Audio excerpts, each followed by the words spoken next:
Welcome back to the lineup here on Radio DePaul, Chicago's College Connection. Tom, we were just talking some Blue Demons. Let's dive into the Cubbies. And what a win it was, or a loss for the Cubs to the Mariners last night. But Olt and a couple of the Cubs players stepped up in the loss. Yeah, they lost 8-7 last night to the Mariners. But I think this Cubs spring has been solid.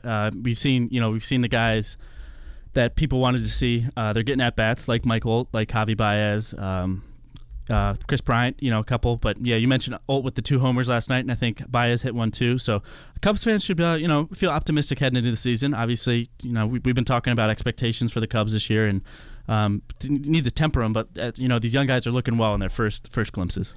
And hopefully the Cubs can maybe have some hope for themselves going into this season, obviously with a tough season last year. But let's bring in Sahadev Sharma of Bleacher Nation as well as ESPNChicago.com. Sahadev, I remember the last time that I heard you was on ESPN 1000. So just, I guess for listeners and for myself, how did you switch over to Bleacher Nation?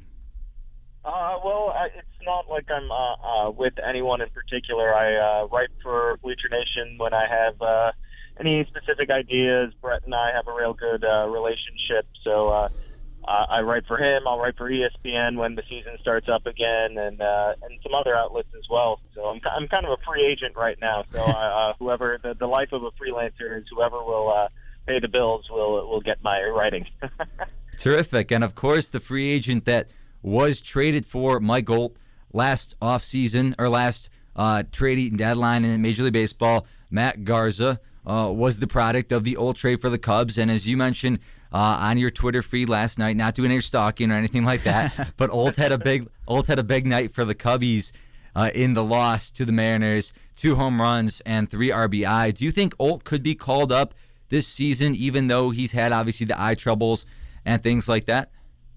Yeah, I think the Cubs are really looking. They're not looking as much. I don't think any smart team really looks at results as much as how they get those results, or how those things are, like mechanics, the swing, things like that are more important in spring than hitting home runs. Clearly, Mike Olt is seeing the ball well. His major issue was a tear duct issue. It was keeping his eyes dry and making him have trouble see when he was up to the plate, and it led to a disastrous season. He's always had a lot of swing and miss in his game, but last year was just an awful season for him. He claims, he's told me and many others that the eye issues are a thing of the past. It looks like that's the case. You watch him swing, he's putting the bat on the ball consistently, he's hitting the ball hard, and I think the Cubs would love the ideal situation.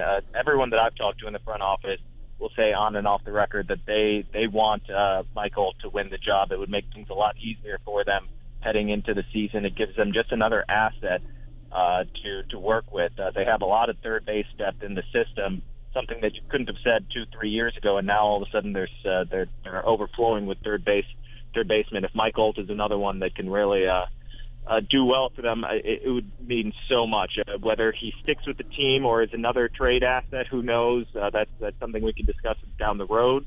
But it's definitely a positive step. Definitely, and obviously, you hope his eye vision, or his vision's cleared up, and for his sake, and obviously for the Cubs' sake. But looking at the other position battles, Emilio Bonifacios, he's had a solid spring so far. Do you see him stepping into a role as an everyday outfielder for this team, or is he going to be a platoon kind of guy? And if he were to be an everyday outfielder, do you see him taking over the leadoff spot? If he's going to play regularly, yeah, I'd see him at the top of the lineup taking advantage of that speed. It's not like you'd prefer a guy with extreme on-base skills, but I don't know if the Cubs even have that guy right now, someone that you can really say is a true on-base machine with a little bit of speed. That's who you'd really like at the top of the lineup, but his speed is definitely game-changing ability. I don't think he'll be like an everyday second baseman or an everyday outfielder as much as he'll be a super utility type guy, used at second, in different outfield spots, and he'll get 6 games a week. He'll get 3 or 4 starts a week, which is something you'd love for somebody that was just picked up a few weeks ago. I think he could really contribute and adds a dimension that the team was really lacking with his speed. Castro hasn't played too well the past couple seasons, or last year, I should say, in the RBI category.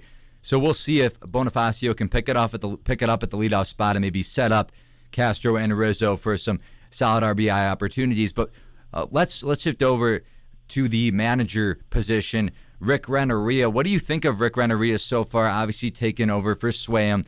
Do you think Renteria can bring a leadership role this season that Swayam didn't have and potentially lead the Cubbies to maybe an under 500 record that can exceed expectations if that's an opportunity that the Cubs want to have?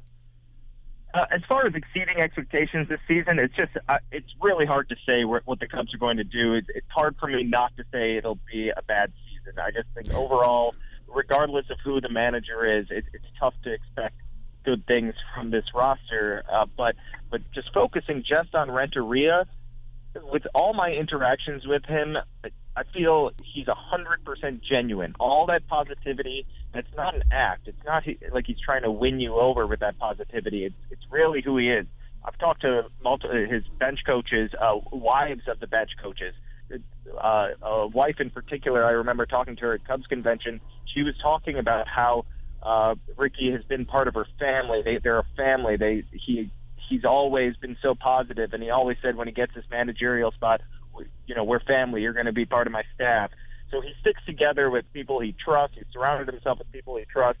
He's very positive with the youth. I think that's something that'll really help the kids, especially Castro. I think, unfortunately, the coaching staff from last year, I don't think he had the best. I don't want to say it was a bad relationship. They couldn't get the most out of Castro.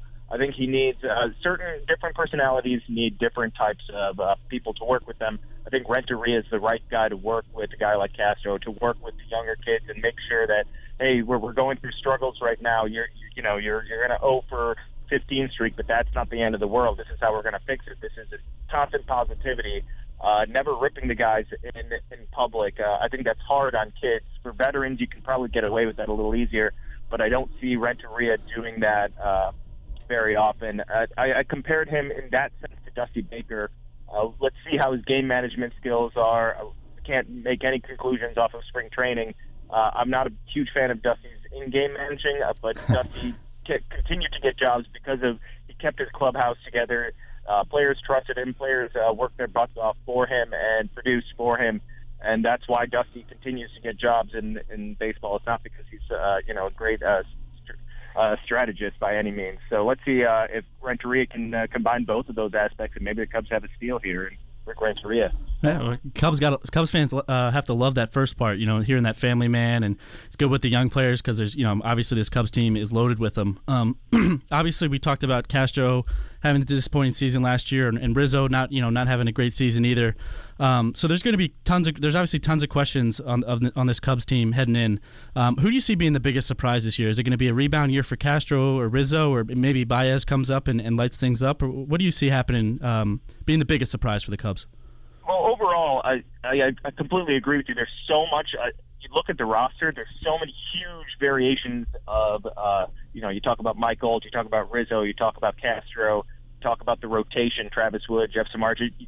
Some of these guys could be, really, really good. Some of them could be really, really bad. You don't know. You're not confident in anyone. For me, I really believe Anthony Rizzo is going to bounce back and have a very, very good year. I think a lot of last year was a little bit of bad luck. Some mechanical inconsistencies. You looked at his power numbers, his walk rate, those numbers went up, and his ISO and stuff like that. You look at the advanced numbers, peripherals, he's the type of guy that you'd expect a nice bounce back year.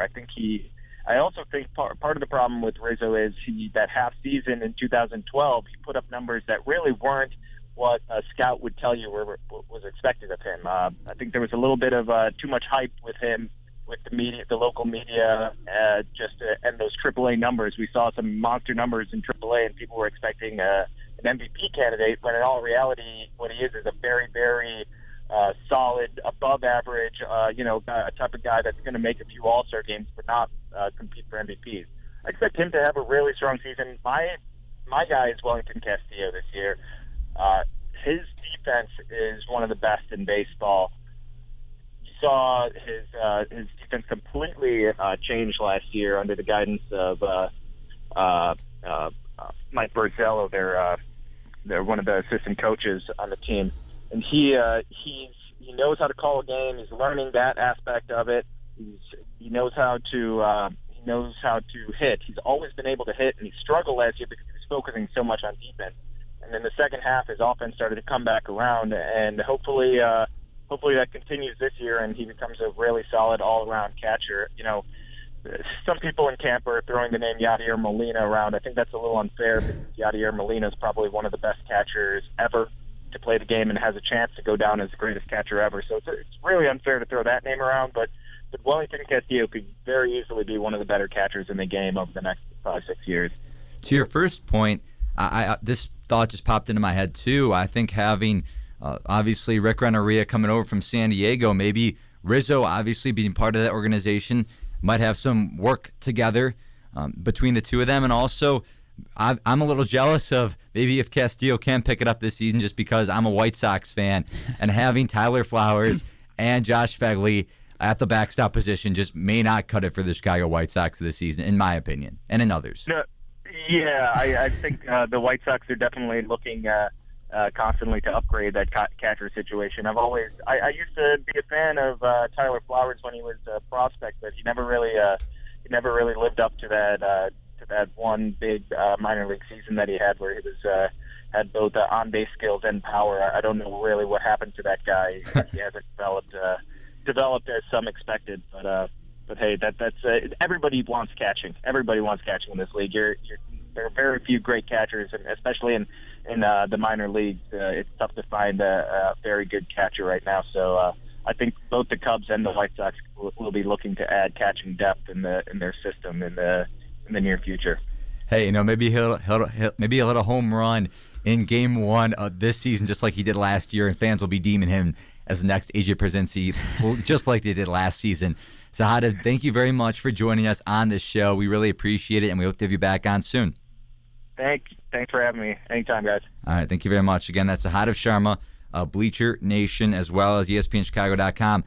But he told us he's a free agent. He doesn't like to speculate where he's going next. Yeah, it's a good time to be a free agent. It looks like with NFL free agent going crazy, and obviously baseball happened in the winter with some big signings. But it was a great conversation. Obviously, some real insight into the Cubs organization, and that was cool getting that background on Renteria. Obviously being able to talk to not only the coaches, his coaches, but also their wives to see what kind of guy he is outside of baseball as well. Hopefully for the Cubs, he can turn this thing around pretty quickly. Obviously, Sahadev doesn't want to speculate on the record.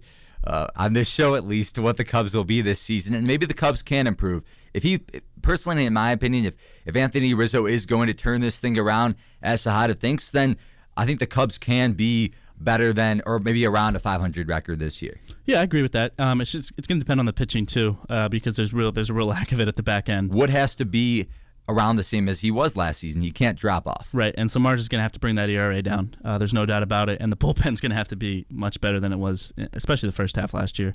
At least when they brought in Kevin Gregg, things solidified a little, but there's still a lot of questions. Even if Rizzo and Castro have bounce-back seasons, there's still a lot of holes on this Cubs team. So it'll be interesting. It'll be a fun season. The first couple weeks to see where this Cubs team is at. You said it. It's going to be a fun season, maybe a bad season here on the north and south. The lovable losers are back at it again. Yes, they are. Maybe on the south side of town too. We'll see what happens. But let's take a break here. Let's talk some fun things going around here in Chicago. Let's talk some Bears and the free agent signings. Tom, unfortunately, we couldn't get your boy Michael Bennett out of Seattle, but we did get some other defensive ends.